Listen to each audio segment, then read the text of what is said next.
Hello, welcome to A Bold and Distant Future. Yes, the enemy within reporting. I guess we are the enemy within. You know, this is, I've never been the enemy before that I know of. Question is, within what? I don't know, within his mind. Yeah, that's about it. Every week seems to ratchet up a little bit tighter, and it's just like we're in this, at some point, something's got to give. I think it already gave. I think it already gave. Exactly. I gave it the office. It's a psychic tension or something. It's a coup, basically. Yeah. We elected this guy, so it's not like we didn't know what was going to happen, but I don't think anybody expected that we were going to be confronted with so much so fast.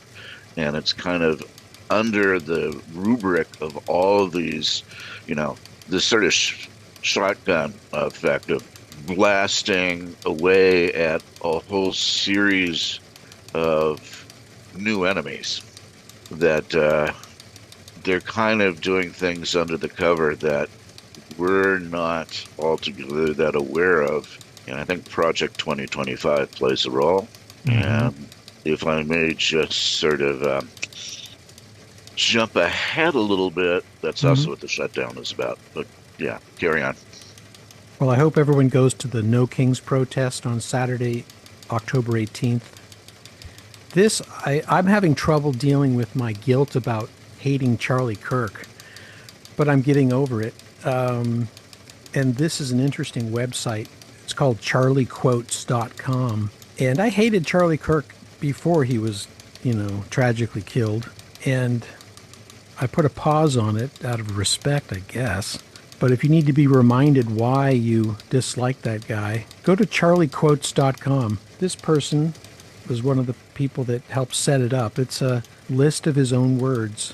Here he says, "I don't believe Black History Month is worth the kind of full month that it is at all."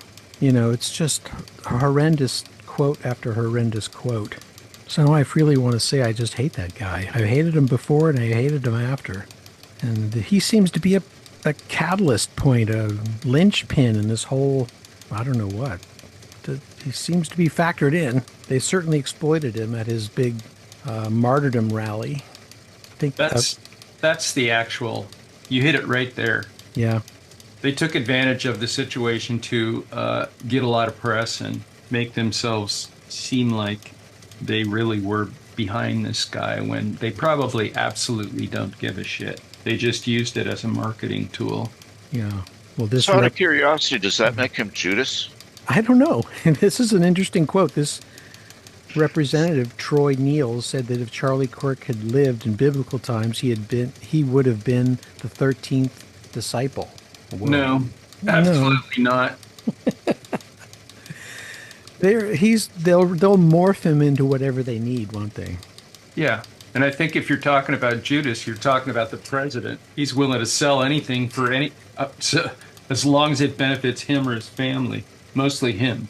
What is the current equivalent of first century 30 pieces of silver?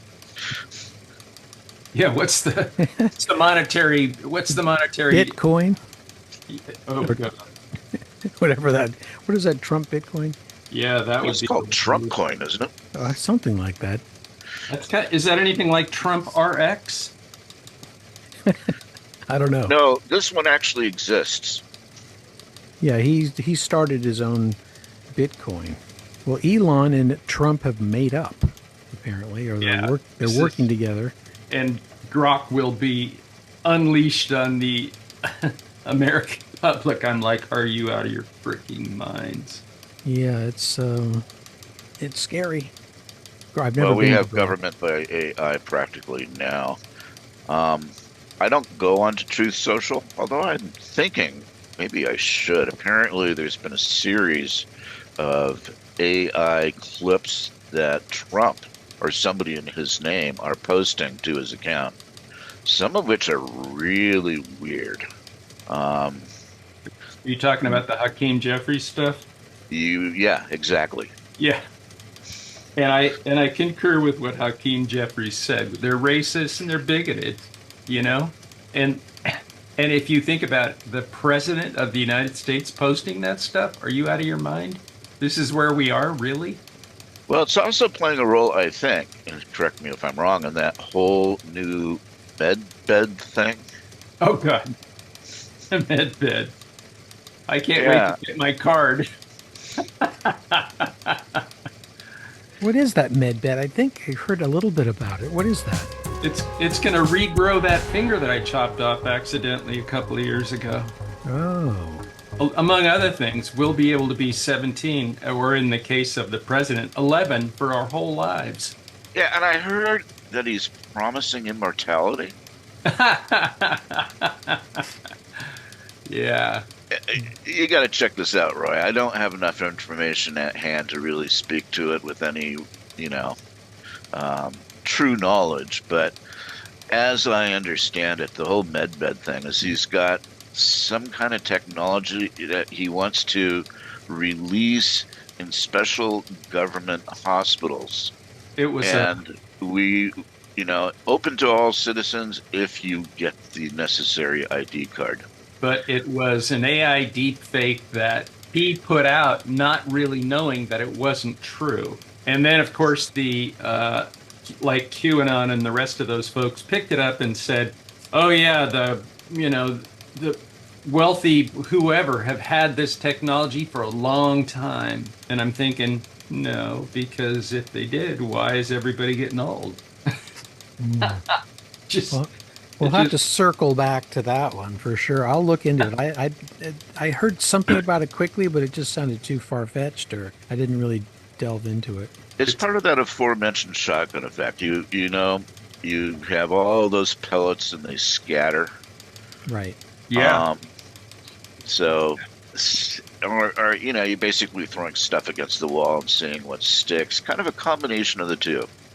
It's that flooding the zone technique they're using so well, where they're just flooding the zone with so much stuff we can't keep track of it. To me, I have to pick and choose what we're going to talk about here, and I have to pick and choose. I think we all have to pick and choose what we want to talk about.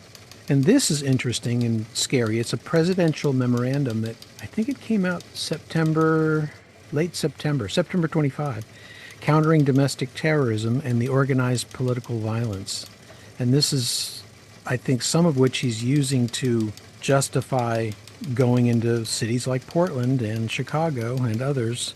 It's all about curbing the rights stated in the First Amendment: rights of assembly, rights of free speech, rights to speak your mind without being terrorized by the National Guard at the direction of the president. That's what this is about. I don't think I've visited whitehouse.gov as much as I have in the last 6 months or whatever. Yeah. Well, here's part of it. It said the Attorney General shall issue specific guidance that ensures domestic terrorism priorities include political motivated terrorist acts such as organized doxing campaigns, swatting, rioting, looting, trespass, assault, destruction of property, threats of violence, and civil disorder. And those seem ordinary. I mean, they're putting down riots and stuff. And they're using this as their justification that, Portland is war ravaged and, under siege by Antifa. You bet. Here it is. Here's the one. There are common recurrent motivations and indica, how do you say that? Indicia? Uniting this pattern of violent terroristic activities under the umbrella of self-described anti-fascism. These movements portray foundational American principles, example, support for law enforcement and border control, as fascist, to justify and encourage acts of violent revolution. This anti-fascist lie has become the organizing rally cry used by domestic terrorists to wage a violent assault against democratic institutions, constitutional rights, and fundamental American liberties. Common Yeah. threads animating this violent conduct include anti-Americanism, anti-capitalism, anti-Christianity, support for the overthrow of the United States government, extremism on migration, race, and gender. And then at the end, they mention Charlie Kirk. For example, Charlie Kirk's alleged assassin engraved the bullets used in the murder with so-called anti-fascist rhetoric, which You skipped the bit where it says What's that? hostility towards those who hold traditional American views on family, religion, and morality. right. Hostility. That's kind of the summation. What are those traditional American views? Yeah, they're going to war with anyone with views that are counter to their own. That's it. And they're willing to completely usurp the rights granted us in the First Amendment to do it. Well, Governor Pritzker from Chicago has called for the enactment of the 25th Amendment, Yes, and that's pretty interesting. put it to a national vote right now. How many signatures do we need to get it? Yeah, I don't know where this is going to go. In order for it to go anywhere, people in the cabinet have to sign on. Exactly, and that's never going to happen. No, they'll go to the taxidermist before they actually release any, misgivings about the president's performance. They'll end up being like Franco. Right. Yeah, Franco is still dead. Maybe we should put him in a med bed. I think it's a really good idea. Well, Hegseth ordered this strange meeting of all the generals, which it's almost comical, but it's also incredibly scary the way I don't know if you saw any of his speech, but it was just, I did. it was ridiculous. He has no authority when he walks up in front of those guys, Imagine bringing 800 generals and upper staff together right before a government shutdown. What do you think the cost of that was to the American people? Yeah, So that they could have a Fox News moment. Yeah, You it know? was a big PR stunt in a way, wasn't it? Totally. I think we have to be careful about this one because what we were presented with was for our consumption. We don't know what else is going on there. And you pull together these kinds of people in one room at a time when it really looks like Europe might easily slip into a regional war. I have a feeling there's more going on here than meets the eye. We're only told what we're told. There And the was speech was a joke, of course. Yeah. There was an NPR person who exit interviewed a lot of people. She didn't find a single person that said the speech was worth anything. That was a little piece of news that slipped by this morning. Yeah, we basically told them they were all fat slobs. Yeah, it's both of the speeches were absolutely ridiculous. Though Trump's was a little more frightening because he said, we can use the American cities as a training ground. That's, to me, the frightening statement that was made in this whole. Yeah, let's be very clear. When he says cities, he means inner cities. He means any city that has democratic values still in place. Well, yes, but some of that is simply provocation. What's going on in Portland, basically, he's, sticking up his middle finger towards the quote-unquote radical left. But stuff going on in Chicago and Memphis and D.C., that's inner city. He's going after that community in a big way. That's got to be called out. It is being called out. Nobody's listening. I mean, but aren't these generals smart guys? I mean, their experience and their, training and understanding of the military, doesn't it? It gives. I mean, I put a lot of faith in the judicial system to help us, and now I think I'm hoping the generals will help us. Well, one just resigned. I don't know who, and I don't know the particulars. Interesting. I didn't hear that. Yeah, it's putting the military in a really weird position. What do you do when the commander-in-chief is a nut? Military coup? Military coup is what, Yeah, comes they're to mind. supposed to uphold the Constitution, which means maybe not a military coup. It's going to be weird how this plays out. It's going to play out one way or the other. Either they're going to succumb to Trump. I don't see that they have a choice. I mean, the way that the military is set up, the commander-in-chief is essentially the dictator. Well, at least part of that word. Dick? Or maybe Tater. Maybe both, but separately. Neither Trump nor Hegseth have had any military background. Or was Hegseth in the National Guard? I thought Hegseth did some tours in like Afghanistan. He seemed to infer that in his speech I thought he. that he actually had seen service. I'm gonna have to go back and watch it or read up on his biography. I mean, the only thing I know for sure is on Fox News. I'm not certain. But it takes a lot of guts to get up in front of the generals and kind of speak to them that way, very disrespectfully. It's, wow.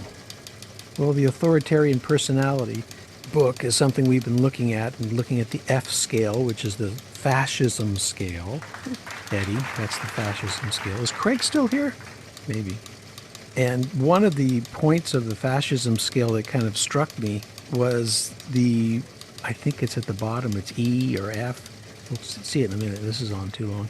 Oh, it's Yep, I. still here. I'm still here, just listening mode. It's sex, exaggerated concern with sexual goings on. Have you heard the story about Mike Johnson being outed on Grindr? And this fellow who's saying if you don't swear in that congressperson from Arizona, he's going to out Mike Johnson's Grindr profile. And apparently that happens today or tomorrow. Huh. These guys are such pervs, man. Yeah. I also heard that the Grindr app spiked in usage during the Charlie Kirk martyrdom rally, as it did during the Republican National Convention. I don't think they crashed it, but they saw a huge spike in activity. Well, best way to determine, the moral dimensions of these folks is to go to the hotels they're staying, hang out in the bars, and just watch. Who approaches them, and how many approach them, and how long do they spend in their rooms. My son used to work in a hotel lobby. He had some really interesting stories. Yeah, I bet you see a lot of weird things, huh? And I think Yeah, you see goings-ons.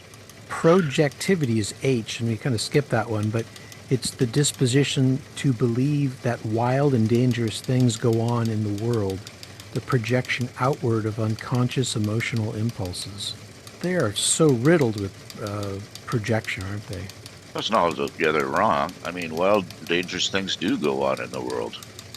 The point I think they're trying to make is they get seriously insular, paranoid, xenophobic, etc.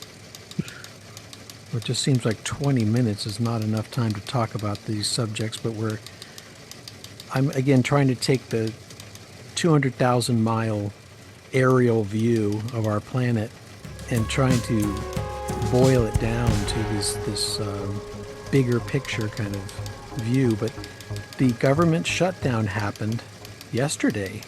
Yep. And the government shutdown has happened before, and so to me it feels kind of like standard Republican Democrat business as usual in in Washington, but the added dimension of Trump taking advantage of it to dismantle federal programs and departments Yeah. is what is troubling, isn't it? The fact is that there was never any shutdowns that lasted more than a day or two until Trump in 2018 and 19 went 35 days. And I'm guessing he's going to hunker down and take advantage of this as much as he can, both for PR and for more, as I mentioned earlier, slicing of the government fat that he perceives, or that the folks that run Project 2025 perceive. Okay, you guys know who Russell, I don't know how to pronounce the last name, Vought. I think they say Let's go. Vought is what I heard. Vought. Vought, yeah. Yeah. I'm quoting Trump here. I have a meeting today with Russ Vought, he of Project 2025 fame, to determine which of the many Democrat agencies, most of which are a political scam, he recommends to be cut, and whether or not those cuts will be temporary or permanent. The radical left Democrats gave me this unprecedented opportunity. Exactly. So, yeah, He's got plans. He's exploiting it. And the Democrats, on the other hand, which he's blaming, are asking to. I mean, there's 24 million people that will be affected by the lack of support in their medical payments, and that's what's being pulled, or it will be at the end of the year. It's gone, and the sign-up period where you're going to get what your new premium will be starts at the beginning of November. So, of course, the Republicans want to.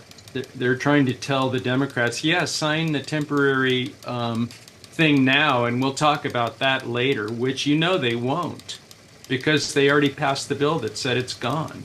So unless they lose a majority through the midterm elections, there's nothing to be done in the meantime, especially people who work for themselves, small business, farmers and ranchers who don't have coverage but through their work. Those are the folks that are going to get hit, and it represents a pretty good sized percentage of the population. I want to say 7, which, think about that, think about that in terms of the minimal numbers that were involved in this person being elected. And Scooter, I got to say, when you said we elected him, I think that's the wrong pronoun. They, I think, is the pronoun we want, because a lot of people knew this was coming. He got the popular vote. Yeah, by 5 million people, which is less than what Hillary lost by.